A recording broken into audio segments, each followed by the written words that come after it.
It's been a couple of weeks, but Rabbi Yakov Horowitz joins us. You can read his blogs online. He writes for a variety of publications. He's an expert at teens at risk. He's a Rosh Yeshiva, and we'll welcome you back. Thank you for joining us.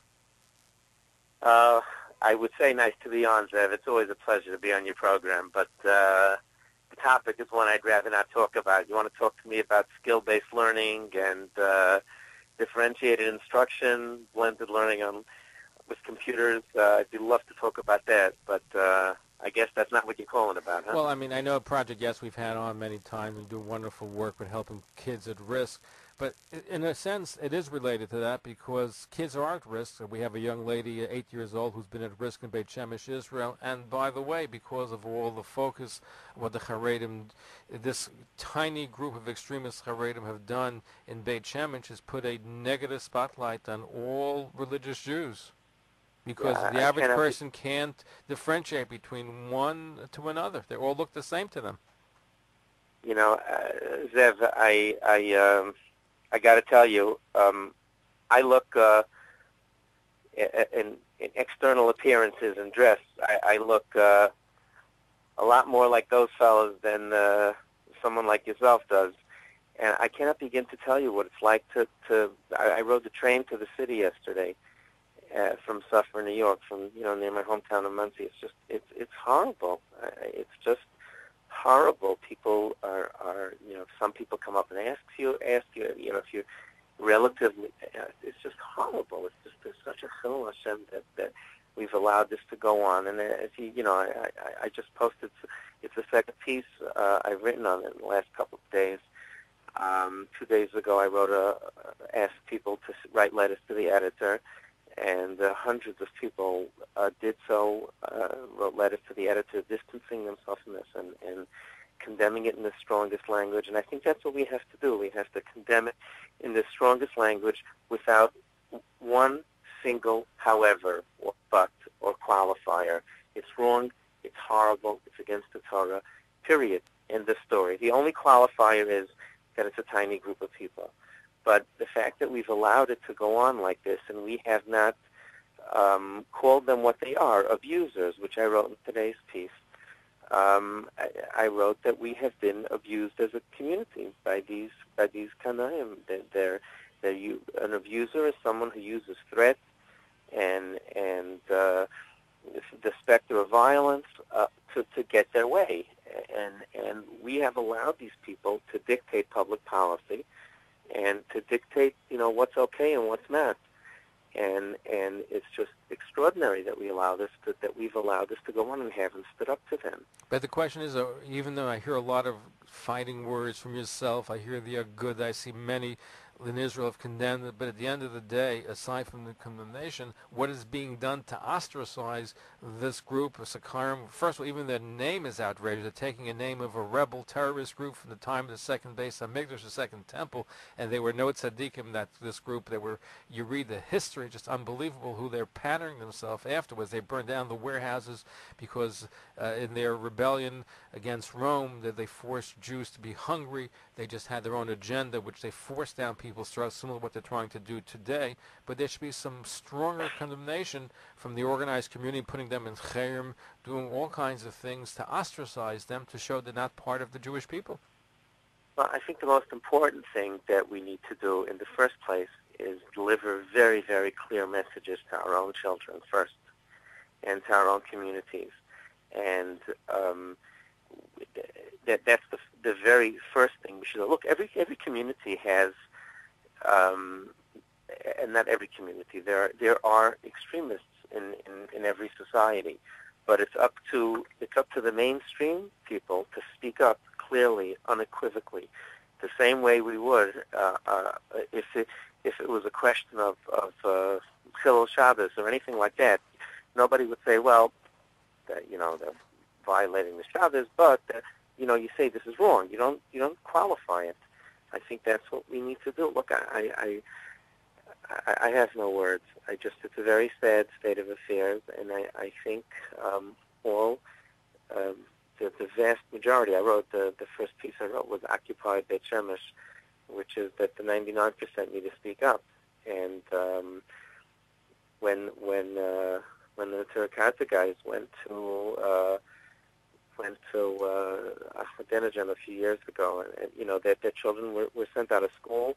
They really were on the ropes. I mean, I think I don't see that anything less than that is going to that type of response has to come from just across the road.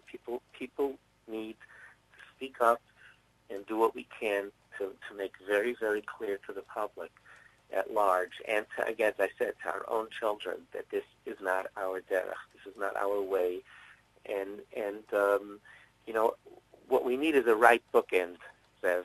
And we knew that. Go ahead. We need a right bookend on our bookshelf, meaning that when people go beyond a certain point, you say, I'm sorry, this is not our Messiah. This is not what Orthodox Judaism is about. It's not what Judaism at all is about. These people have lost their way. And as I wrote about abusers, I think they need to be reported to the police. When people are harassing 8-year-olds, there should be every single. I wrote this. I've written about the violence in Israel and here for over 10 years now. I think the Chavei Knesset, the Orthodox Knesset members, should resign if they can't speak up and have the police come in and make order. There has not been a call like this. This is the problem. That the part of the problem is that the police, just like zoning officials in small towns, they understand that there's a law, and then the enforcement of that law is really up to the community's understanding of what they want. If you live in a community and the zoning laws, people, the taxpayers send a clear message that they want the zoning laws enforced, then they'll be enforced. And if people send a message and it's okay, no big deal, people put on a little addition here or they'll do this there, then the government naturally won't follow as much, because that's the understanding. Part of the reason that we're suffering so terribly from this issue of child abuse is because we haven't stood up to it. That's what I compared it to in today's piece. I think that the whole notion of child safety has taken a very great step back with this going on. We're supposed to be.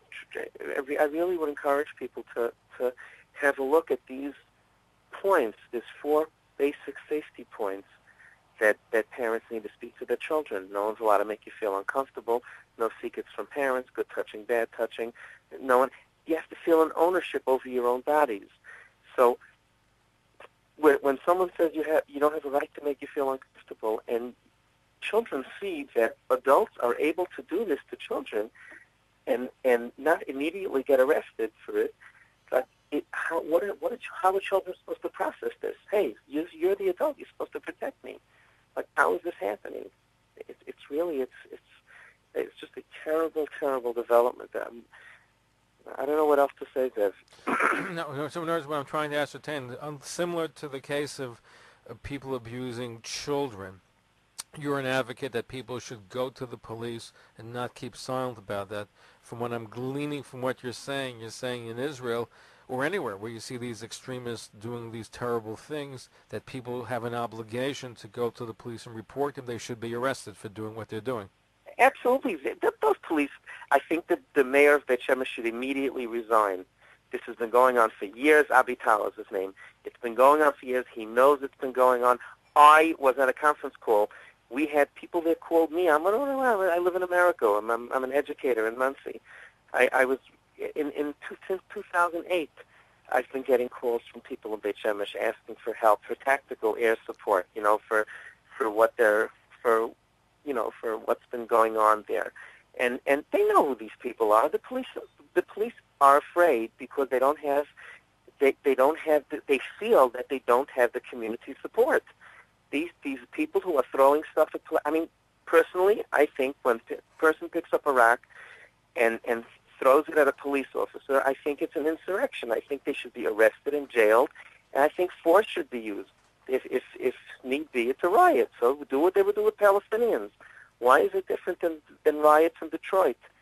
I think every person who picks up anything to a police officer is a rodef, because this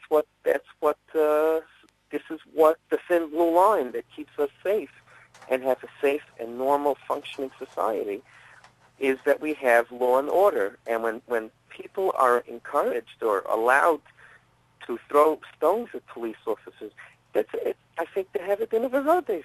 They're jeopardizing public safety, but we have not given this message over the years to the police. The message has been, well, it's just a couple of kids and everybody else. Well, what kind of Narishkeit is this? Haven't we learned anything? Haven't we studied history to learn? You know how dangerous this is? That the communities around America, the general population should look at us, at a person who dresses like me. I got news for you. Dresses like you, too. People look at Orthodox Jews. That's what I said before I qualified. I didn't say that it affects the portrayal of just Haredim to the average secular Jew, or even to liberal Jews, or even those that are not Jewish. They lump Orthodoxy the same, Haredim, non-Haredim. They view it as all the same thing. They're confused. They don't understand the difference between an extremist who wears a certain kind of clothes and the other. They all look the same, sound the same, believe the same things. The ramifications of this, Zev, will last. I hope I'm wrong. I hope that I'm wrong. This whole simmering issue of a violence that's been going on for years now is a stain that won't wash off for a generation or two. I'm afraid it's going to affect how Orthodox Jews are treated when they're boarding a plane, when they're pulled over at a traffic stop, when yeshivas are going to apply for zoning permits. I have no words. I have no words. If people don't see this, I wrote today that it's an existential threat to our survival. To have the community at large view us as violent and intolerant people is literally a threat to our way of life, to our existence. I don't know how people can see it any other way, and how we're worried about, and on the communal agenda, worried about minor things compared to this. This is what is worse than this. We've gotten. I'm out of words. I just have nothing to say. So, I hear you, and I'm glad you're speaking so forcefully, because people have to hear that message loud and clear. But the question that I have, again, which is what I said before, is we're condemning them, which is a good first step. What else should we be doing to making sure that these people that represent a very small amount of the law-abiding, God-fearing Haredi community are not going to continue? Because we had incidents a month ago. They burnt down but we had the chief rabbi of Israel. They I believe, harassed and maybe burnt down a bookstore in Meir Sha'arim. They've been around for a while, and while people condemned them, it wasn't enough. And just condemning them is not going to stop. In fact, if anything, it may even fuel them, because they love the publicity. I think in the broadest sense, what we really need to do for soul-searching and ask ourselves is what has created this? And just like with any other problem, if you have mold in your basement, you're going to look around and say, how did it get here? Yeah, you'll scrub it down, but you'll also try to see what created it. And the set of circumstances that creates this level of extremism is intolerance. It's being taught that your way is the only way, that kanos is acceptable. I'm preparing a set of articles on the subject of violence and extremism. 50 years ago, 30 years ago, there was there were two very diverse schools of thought on how to treat the secular Zionist state. The Rabbi Moshe and Rabbi Yakov and our great Rebbe Rav Tam and Rav Ruderman, Rav Hutner, the Gedolim of the literature yeshiva world, and many of the Gedolim of the Hasidic world, had an approach that we're not happy with the secular approach to Zionism and all, but you're respectful, you participate in the government, you go to elections, you be model citizens, and you make the Kiddush Hashem. And there were those who had a very different approach of kanas, of zealotry, and making all kinds of protests, and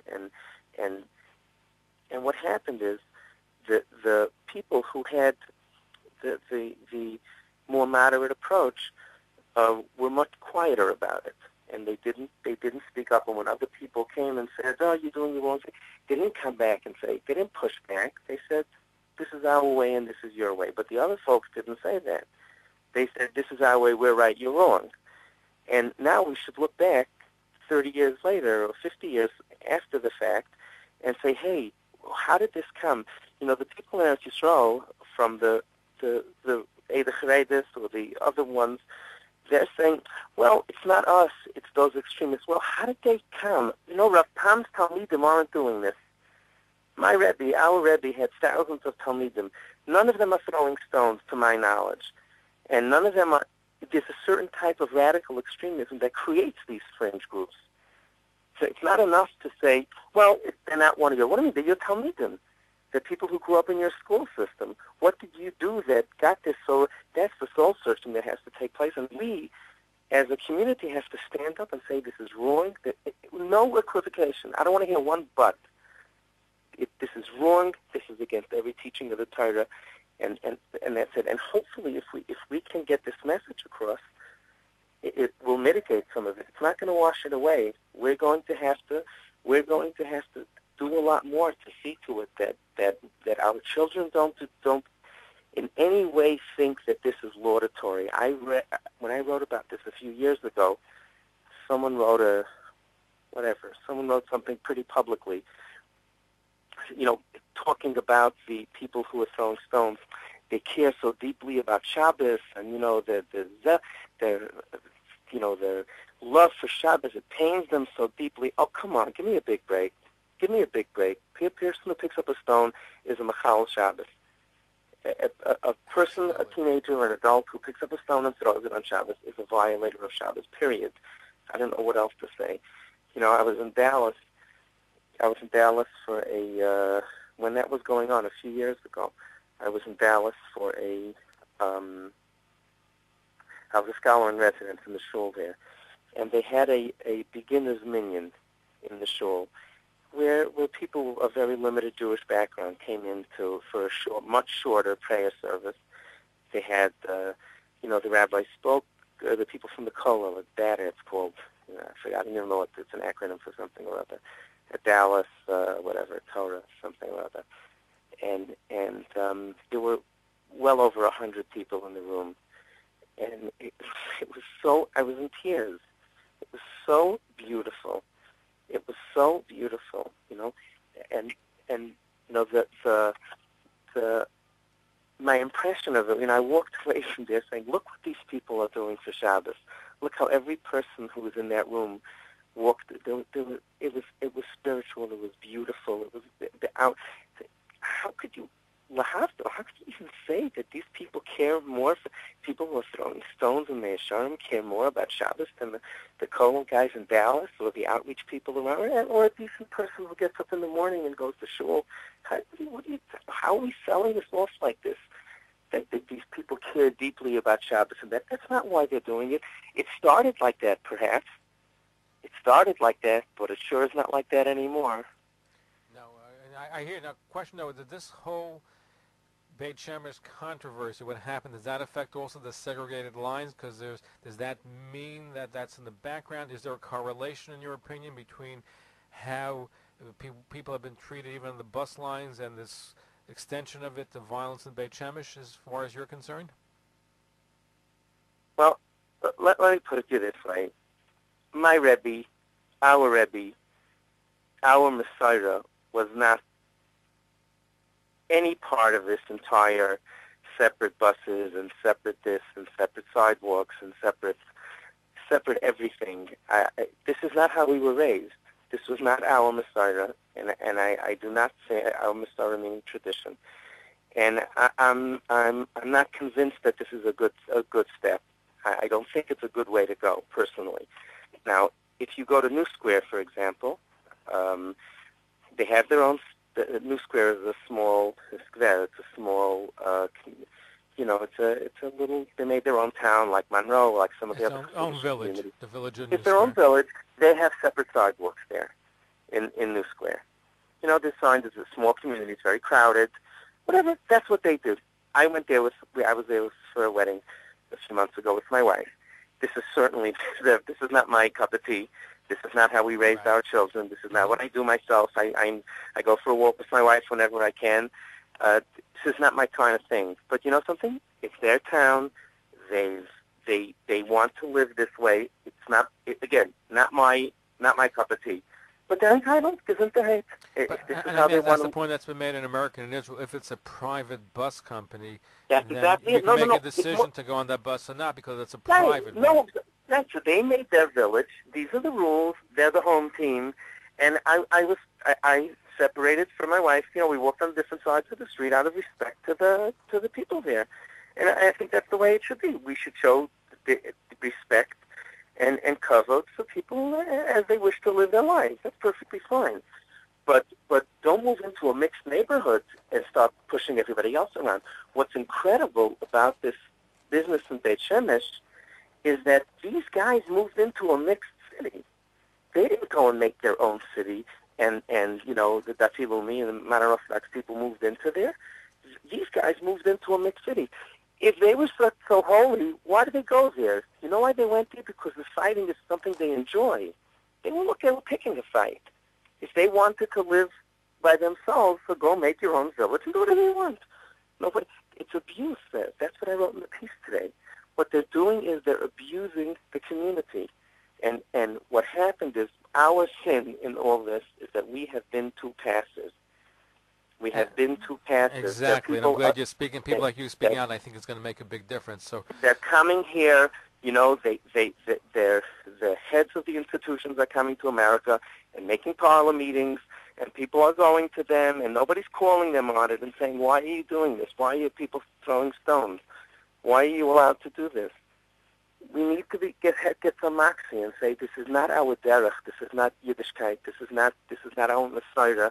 This is not recognizable as what we were taught as our Torah, as what decent values are." That's what we need to step up. This is abuse. And I'm glad that you're sharing that with our Rabbi Yakov Horowitz. Unfortunately, out of time, so we appreciate you being very clear. You're speaking from the heart.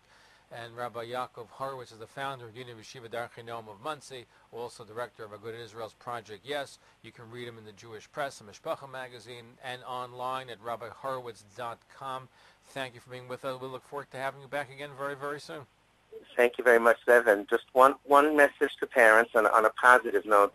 Please speak to your children. Make sure you're speaking to your children about child safety, and see to it that this message of personal space, you can go to our website, Rabbi Horowitz, there's a 33-minute DVD that's a free download where you can learn a little bit more about speaking to your children about personal space. We released a book recently with Art Scroll that was thank God it sold thousands and thousands of copies, which is very moderately priced. It's a reader, a picture book, so parents can sit down and have a comfortable conversation with their children and in a very tzanua and private way about personal space and abuse prevention. And it's an important book. People should look at it and teach their children from it. And we should raise moderate children. We should raise children with these values of menschlichkeit and tolerance. And Hashem should give us the wisdom and direction to learn from this experience and see to it that we raise our children in a more tolerant way. Amen. Rabbi Yakov Horowitz, thank you for being with us, and a good Shabbos. Good Shabbos. Thank you very much. And we're going to be right back. Don't go away. Stay tuned.